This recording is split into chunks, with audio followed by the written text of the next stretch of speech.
హరితో హరి పాతు ప్రియ భగవద్బంధువులారా, ఇవాళ మనం శ్రీ శ్రీ శ్రీ వరాహలక్ష్మీ నృసింహప్రభువు సన్నిధానంలో గోదా కళ్యాణ మహోత్సవాన్ని సేవించుకోవడం కోసమని ఇక్కడ ఉపస్థితులమై ఉన్నాం. ఈ కళ్యాణోత్సవాన్ని ఇక్కడ ఉండేటువంటి మనమే కాకుండా బయట లోకంలో ఉండేటువంటి వాళ్ళందరూ దర్శించడానికి తగినటువంటి సదుపాయాన్ని ఏర్పరిచారు మా కార్యనిర్వహణాధికారి వారు. అందుచేత ఇది దూర దర్శన సాధనం ద్వారా ఈ కళ్యాణాన్ని ఇక్కడికి రాలేనటువంటి వారు కూడా వాళ్ళ వాళ్ళ ఇళ్లలో ఉండి సేవించడానికి తగినటువంటి ఏర్పాట్లు జరిగి, అందుచేత దానికి తగినటువంటి అంటే వాడు కూడా హాయిగా సేవించడానికి తగినటువంటి వాతావరణాన్ని కల్పించమని మిమ్మల్ని అందరినీ అర్థిస్తున్నాను.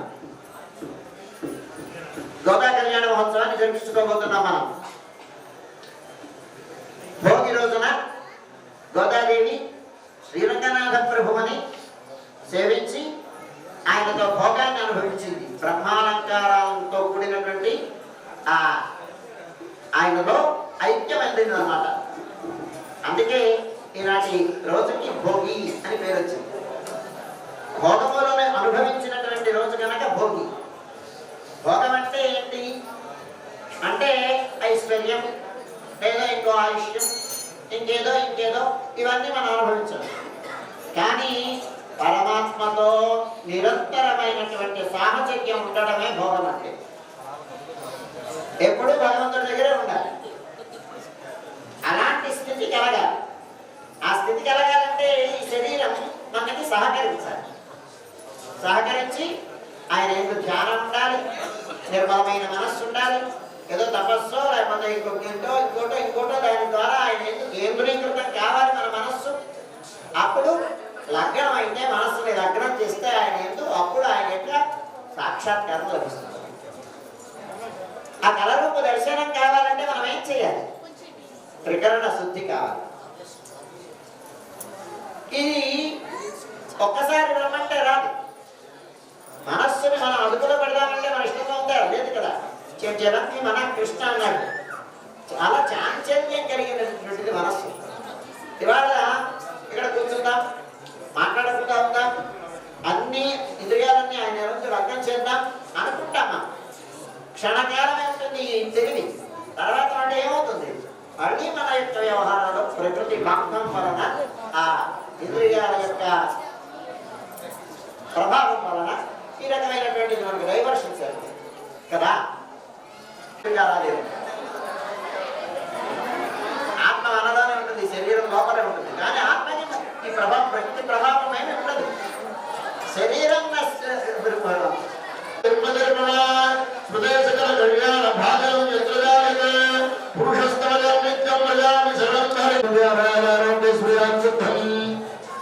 శతసూత్రోద్భవస్య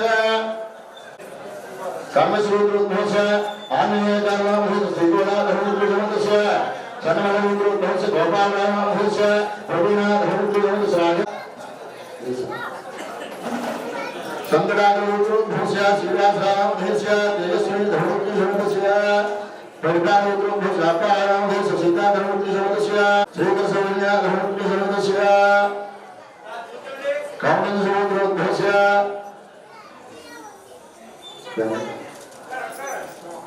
చంద్రసుభ్రామహుస్య దూతాధర్మోద్భవస్య శక్లదూతోద్భవస్య పూర్ణచంద్రానామధస్య విజయలక్ష్మీధర్మోద్భవస్య వశిష్ఠోద్భవస్య కృష్ణామధస్య రాఘవేంద్రామధస్య సత్యోదయధర్మోద్భవస్య రామకృష్ణామధస్య ధనలక్ష్మీధర్మోద్భవస్య విశ్వామిత్రోద్భవస్య హరిప్రసాద శర్మామధస్య శాంతి ధర్మోద్భవస్య.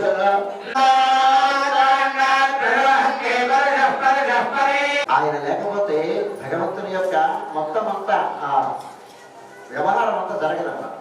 అందుచేత హే విశ్వసేన భగవన్, నువ్వు అధ్యక్షుని వహించి సేనాధ్యక్షుడిగా ఉండి ఈ కళ్యాణాన్ని నిర్విఘ్న పరిసమాపనం చెయ్యి అని ఆయన్ని ప్రార్థించాం. ఆ ప్రసాదాక్షతని మనకి మన తల మీద ఉంచుతున్నారు. ఔదళ దాల్చండి. తర్వాత పుణ్యాహవచనం అనే కార్యక్రమాన్ని జరిపించుకుంటున్నాం. సిద్ధంగా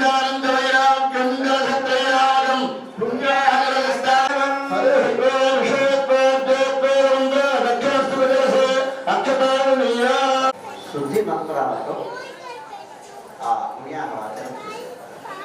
ఇవాళ మంచి రోజు మంచి రోజు మంచి రోజు మంచి రోజు అంటే చాలు. 10 మంది మంచి రోజు అంటే అది మంచి రోజు.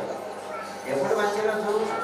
భగవంతుడి యొక్క సన్నిధానంలో ఆయన ఎదురుగా కూర్చోవడం మంచి రోజు. ఇవాళ వాక్య విశేషం కదా ఇవాళ, అందుచేత ఇక్కడ తీసారు. ఇంకొకటి ఏంటంటే, ఇంతసేపు మనం అన్నాం స్వస్తి వాచనం అంట. శబ్దానికి శక్తి ఉంది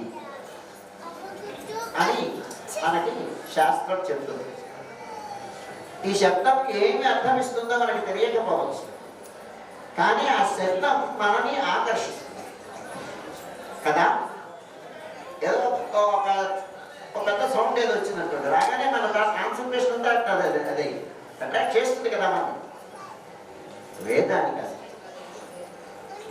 ఈ ధ్వని తరంగాలు ఈ ప్రాంగణం అంతా అవి ప్రతిధ్వనిస్తూ ఉంటే దానివల్ల అది పునీతం అవుతుంది ప్రాంగణం. అందుకోసం స్వస్తి మంత్రాన్ని ఆచర్యన్నాడు. స్వస్తి మంత్రాలు చెప్పమన్నాడు. శబ్దం వలన వాతావరణం అంతా ప్రాంగణం అంతా పునీతం అవడం. మంత్రభూతమైనటువంటి జలాన్ని ప్రోక్షణం చేసినందువలన బంగారం కావాలంటే, బంగారం శుద్ధి కావాలంటే నిప్పులు వేస్తాం, లేదా ఇంకేదో కావాలంటే చేతులకు ఏదైనా అంటుందంటే నీటితో పడుకుంటాం కదా. క్షాళనం చేయడం అన్నట్టు ఈ మనస్సుకు పట్టినటువంటి మాలిన్యం మరి శుద్ధి కావాలంటే ఏం చేయాలి? ధ్యానం వలన అమాలిన్యం. అందుచేత భగవంతుడు ఒక్కసారి మనస వాచ కర్మణ వికరణయ ఒక్కసారి చేతులు జోడించి కళ్ళు మూసుకొని, స్వామి నాకు మంచి మనస్సు నువ్వు నిన్ను దర్శించేటువంటి అట్లాంటి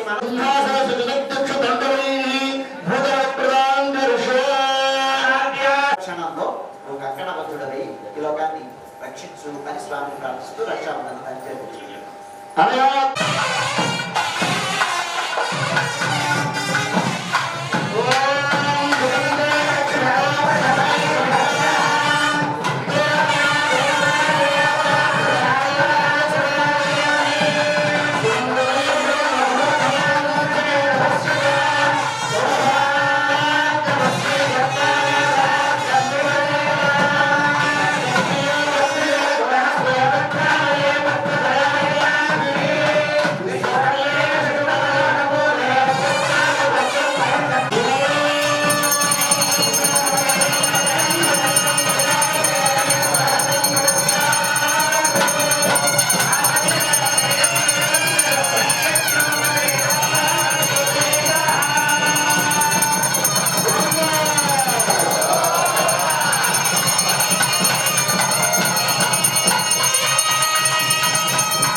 అట్లాంటి పాదోదకం, శాలితమైనటువంటి పాదోదకాన్ని మన వీరాన్ని మన మీద క్షాళనం చేస్తున్నారు, సేచనం చేస్తున్నారు.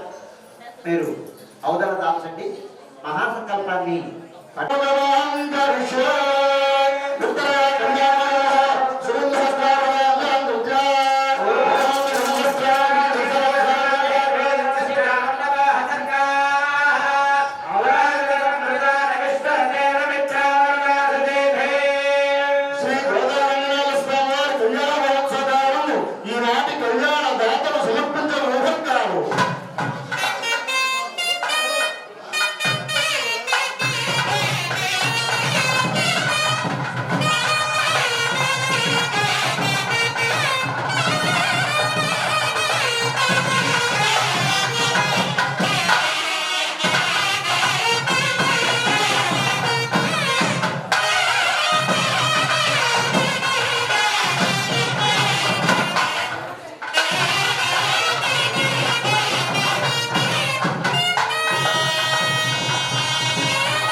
ప్రియ భగవద్బంధువులారా, శ్రీ గోదా రంగనాథుల యొక్క కళ్యాణ మహోత్సవం క్షేత్రాన్ని మనం సేవించాం. ఇంతవరకు సేవించామా?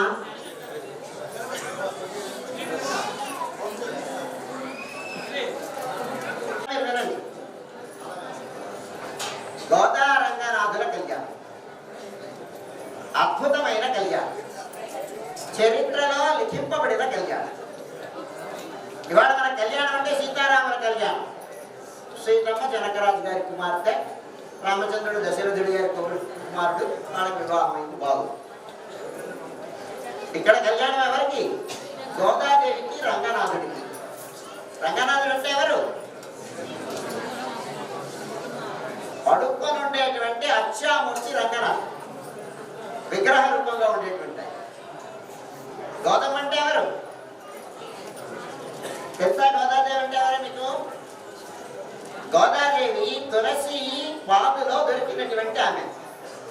సీతమ్మ జనకరాజు గారికి ఎలాగైతే నాగటి చాలులో దొరికిందో అలాగే ఈయనకి తులసి మొక్కలకి గొప్పలు తగ్గుతుంటే అందులో దొరికిందో చిన్న పాప. ఆ పాపని తీసి ఈయన సాకి పెద్దదాన్ని చేసేది, పెంచడి. ఎవరు? విష్ణు చిత్తూరు అనేటువంటి ఆయన. ఎక్కడుంటారు ఈయన? శ్రీవిల్లిపుత్తూరు ఒక క్షేత్రం ఉంది దక్షిణ దేశంలో, తమిళ దేశంలో.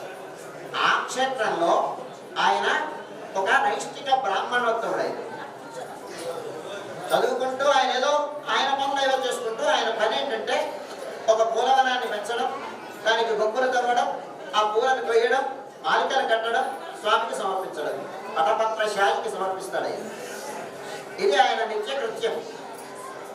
అలాగ చేస్తూ ఉండగా ఒకనాడు మొక్కు తవ్వుతూ ఉండగా ఒక తులసి పాదులో ఈమె దొరికింది పిల్ల. ఈమెను తీసుకెళ్ళేది అలా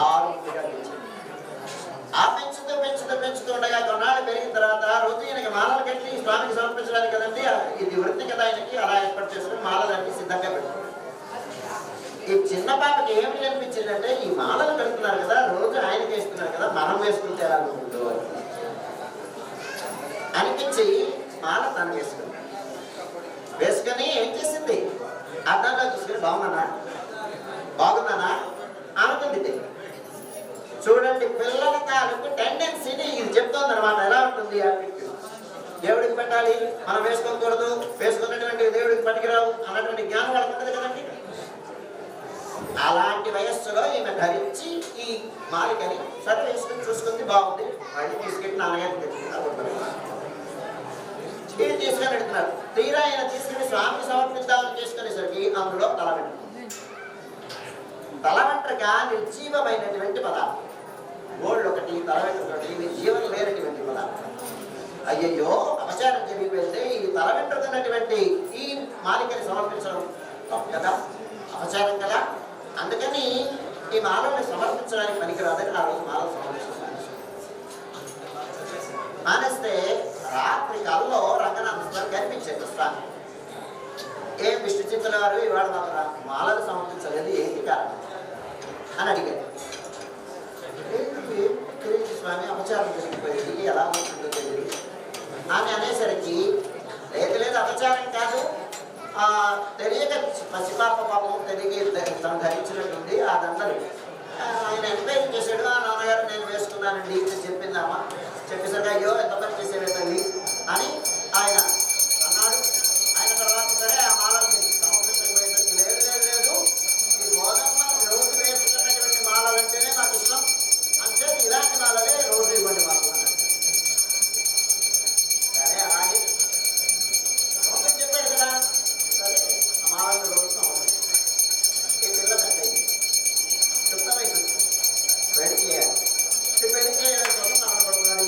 ఇప్పుడు దేవుడు దైవము దీంతోనే ఉంటుంది, పిల్లలు పెళ్లి ఎలా చేయడం అంటే అమ్మా పెళ్లి చేసుకుంటావా, సంబంధాలు చూస్తాను అన్నట్టు. వద్దు నాన్నగారు అంటుంది, పెళ్ళొద్దంటుంది. ఎలాగే అని పెళ్లి చేసుకుంటే రంగనాథుని చేసుకుంటారు కండిషన్. అంటే రంగనాథుని పెళ్లి చేసుకోవడం దీనికేం పాల్పోలేదు. నువ్వు పోనీ అక్షరామూర్తిని చేసుకుంటా అంటే 108 దివ్యక్షేత్రాల్లో ఉండేటువంటి స్వాములందరినీ చూపించేట ఆ రంగంలో ఉండేటువంటి స్వామి అంటే నాకు ఇష్టం. ఆయన వివాహం ఒక మానవ కన్య, శరీరం దాల్చినటువంటి కన్య, ఆమె ఆ విగ్రహ రూపంలో ఉండేటువంటి ఆయనని పెళ్లి చేసుకోవాలండి. లోక విరుద్ధం కదండి, జరుగుతుంది అది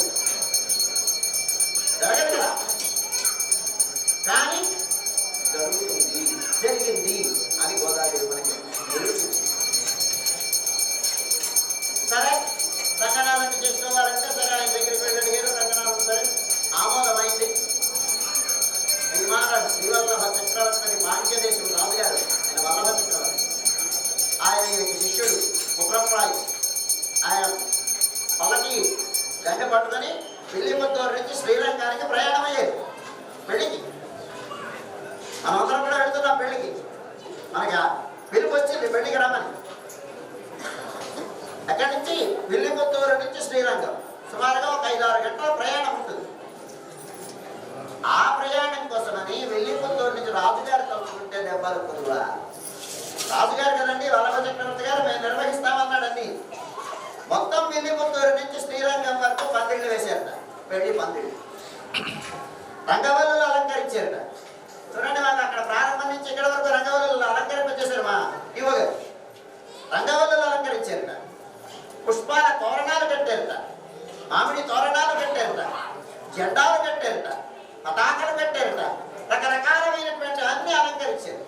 అలంకరించి ఆ శ్రీవల్లభ చక్రవర్తి రాజుగారు పల్లకి దండ మోస్తున్నాడండి. గోధుమ కూర్చుంటే వేడి ముసుగు వేసుకొని ఆ పల్లకిలో సిగ్గులు కూర్చుంటాడు. ఆమెను తీసుకొని వెళుతున్నారు. శ్రీరంగం దగ్గరికి వచ్చారు. శ్రీరంగం అంటే మీరు చూసారా ఎలా ఉంటుంది? సప్త ప్రాకార మధ్యే సరసిజ ముకుళోత్సమానే విమానే కావేరీ మధ్య దేశే మృదుగల మణిరాఠోగ పర్యంక భాగే నిద్రా ముద్రాభిరామం కటి నికట శిర పార్శ్వ విన్యస్య హస్తం. పడుకుంటాడు శేష పాంపు మీద. కస్తూరి గలితోర్ధపుండ తిలకం కర్ణాంతలో లక్షణం. ఈ కళ్ళు పెద్ద కళ్ళు ఉంటాయి కదా, కుండరీక దళ ఆయతాక్షుడు. రంగనాథం చూస్తే 2 కళ్ళు గొప్పవాడండి. అర్చామూర్తుల్లో మొట్టమొదటి క్షేత్రం శ్రీరంగం. భూమి మీద విగ్రహ రూపంగా అవతరించినటువంటి మొట్టమొదటి క్షేత్రం శ్రీరంగం. విభీషణుని యొక్క ఆరాధ్య దైవం శ్రీరంగం. అట్లాంటి శ్రీరంగానికి వచ్చేది 7 ప్రాకారాల మధ్యలో ఉంటుంది ఆలయం. ప్రాకారాలు దాటి వచ్చిన తర్వాత గరుడాలు వారు గరుత్మంతుడు ఎదురుగా ఉంటాడు. స్వామి చేస్తున్న పెద్ద గరుడు. ఆ గరుత్మంతుడిని దాటి ఈ పెళ్లి కూడా గొప్పది. శ్రీకృష్ణదేవరాయల వారికి శ్రీకాకుళాంధ్రదేవుడు కళలో కనిపించి చెప్పాడు, ముందొక మాల్యమిచ్చున పిన్నది రంగమంతైన పెళ్లి చెప్పు ప్రియా పరిభుక్త భాగ్య. అంటే నాకు ఇష్టం అండి, గోదాదేవి పెళ్లి కథ చెప్పవయ్యా. ఎలాంటి పెళ్ళి అంటే అన్ని పెళ్ళిళ్ళ లాంటి పెళ్లి కాదు, కళ్యాణం లాంటి కళ్యాణం కాదు ఇది. ఎలాగా అంటే ఆ శంకర మంటపంలోకి వచ్చేది అమ్మవారు వచ్చేసరికి, అంటే గంగ వచ్చేసరికి, వధువు వచ్చేసరికి పెళ్లి కొడుకు రంగనాథుడు ఆ మంటపంలో కన్య సంకల్పం చెప్పడం, కంకణ ధారణ చేయడం, లేదా యజ్ఞోపవేద ధారణ చేయడం, ఇవన్నీ జరిగిన తర్వాత హోమాన్ని విరహించారు. ఇక్కడ మంటపంలో హోమం చేసేది. హోమం చేసి సిద్ధంగా ఉన్నట్టు ఆమె వస్తే పాణిగ్రహణం చేయడం. ఆమె ఆ హోమం 7 పదులు 7 పదులు ప్రదక్షిణం చేసి ఆ బయలుదేరింది. రంగనాథుడిని పాణిగ్రహణం చేయాలి, ఆయన చేయించుకోవాలి. ఆ పాణిగ్రహణం చేయడం కోసం వెళుతోంది. 1వ ప్రకారం, 2వ ప్రకారం, 3వ ప్రకారం, 4వ ప్రకారం, 5వ ప్రకారాలు దాటి వెళుతోంది. ఆ పడి ఉంది, కులశేఖర పడి అంటాం. ఆ ద్వారం దగ్గరికి వెళ్ళి ద్వారం దగ్గర వరకు వెళ్ళేంత వరకు జనమంతా చూసినట్టు గోదారంగనాథుల వివాహం, కళ్యాణం, పాణిగ్రహణం. లోకంలో అద్భుతమైనటువంటి సన్నివేశం కదండి ఇది. విగ్రహ రూపంలో ఉండేటువంటి స్వామితో మానవ కన్యకు వివాహం. చూద్దాండి వెళ్ళారు అందరూ. మొత్తం తమిళ దేశంలో భూమండలంలో ఉండేటువంటి వారందరూ ఈ అద్భుతాన్ని చూడడానికి వెళ్ళారు. అందరూ చూస్తున్నారు. చూస్తూ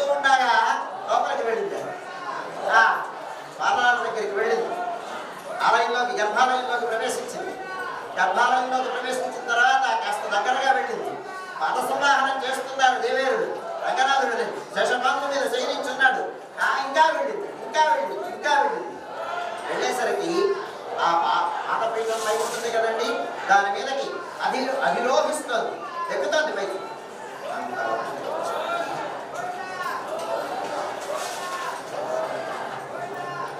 ఆ తర్వాత గోదమ్మ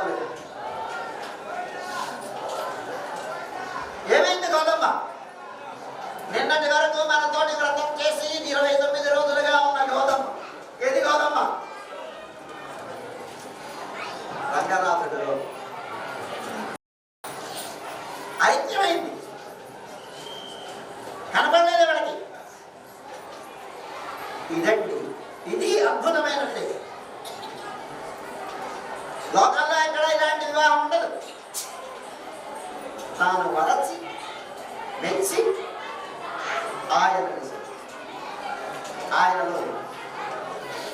శరీరంతో ఉండగా అచ్చామూర్తి అయినటువంటి స్వామిని అందులో లీనమవడం అనేటువంటి ఆ సందేశాన్ని లోకానికి గొప్పది కదండి. ఇలాంటి సన్నివేశం వస్తుందా? అందుకని మనం శ్రీరంగం పెట్టాలి.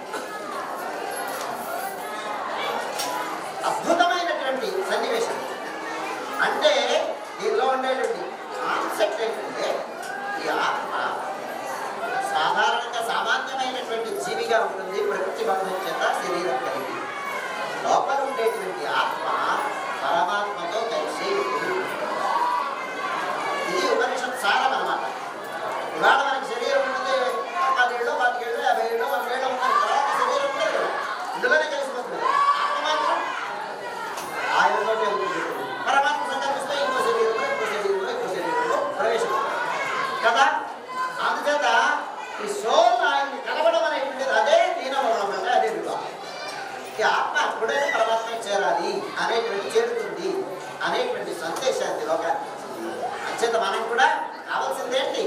మంచి మనస్సు కావాలి, భక్తి కావాలి, కర్మం కావాలి, నీతి కావాలి, నిజాయితీ కావాలి, ఇవన్నీ కావాలి.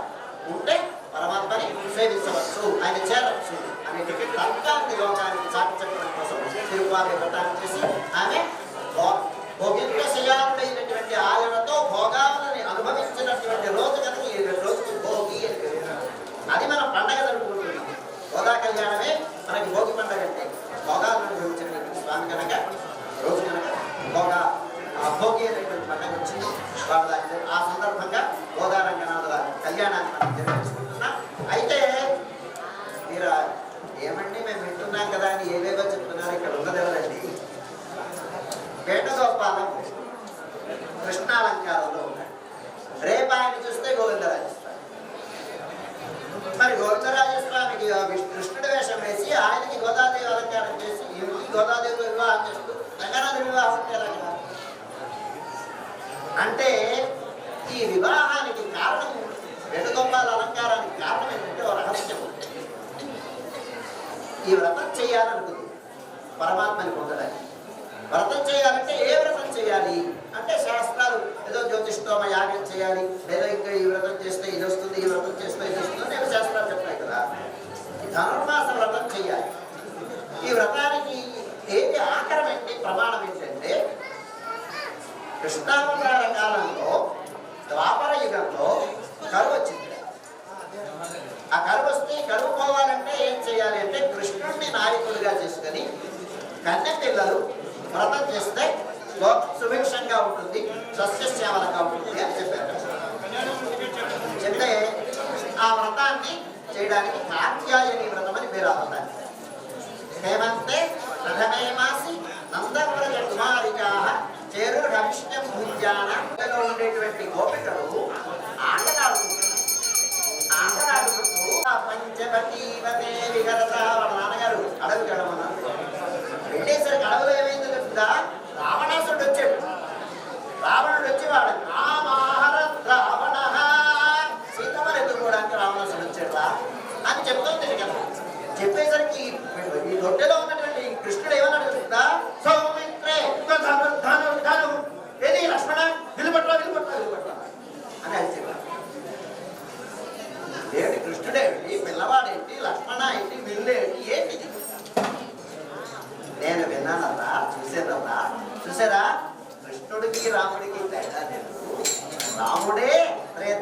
నాటి రాముడే కృష్ణుడిగా ఇక్కడ ఉన్నారు. త్రేతాయుగం నాటి దండకలో ఉండేటువంటి ఋషులే ఇక్కడ గొల్లెతనగా అవతరించారు. నీ గుర్తై వరంగడై కొళ్ళావత్ భోగాలు ఇతై పరై కొள்వానం గోవింద ఎతై